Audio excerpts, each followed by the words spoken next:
Hey folks, remember the coral reef? Now look at what she looks like. This is what a clean bottom should look like. So we've got some new zincs, we've got the black bottom paint, we've got the mustard color anti-fouling paint or prop speed. And this is how you should keep the bottom of your boat.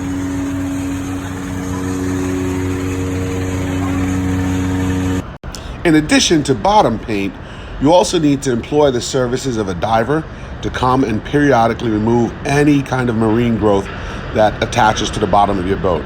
A clean bottom will give you better fuel mileage and prevent any damage from the running gear or any mechanisms that's under the water.